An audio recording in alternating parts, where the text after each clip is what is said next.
చిత్తూరు జిల్లా పుల్చల మండలంలో విరగ కాస్తున్న ఎండలపై నీళ్లు చెల్లేలా శుక్రవారం ఉదయం నుండి ఆకాశం మేఘావృతమై మధ్యాహ్నం 2 గంటల తర్వాత ఊరుములు పెడబొప్పలతో మొదలైన వర్షం మోస్తార్పాటు కురుస్తున్న దృశ్యాలు ఇప్పుడు మనం చూస్తున్నాం.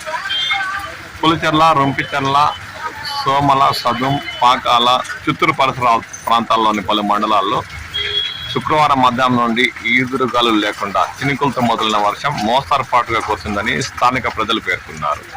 ఇప్పుడు మనం పుల్చెర్ల మండలం కల్లూరు 4 రోడ్ల కూడలిలో సాయంత్రం 4 గంటల తర్వాత మోస్తార్పాటు వర్షం కురుస్తున్న దృశ్యాలు గమనిస్తున్నాం. దీంతో ఉక్కపోతపై నీళ్లు చెల్లేలా ప్రజలు సేద తీరుతున్నట్లు వారు ఆనందం వ్యక్తం చేశారు. ఈ మధ్య తీవ్రమైన ఉక్కపోత ఎండ తీవ్రతకు ప్రజలు తీవ్రంగా భయాందోళనకు లోనవుతున్న సమయంలో మోస్తరుపాటు వర్షం కురుస్తుండటంతో స్థానిక ప్రజలు హర్షం వ్యక్తం చేస్తున్నారు. ఆ దృశ్యాలను ఇప్పుడు మనం గమనిస్తున్నాం.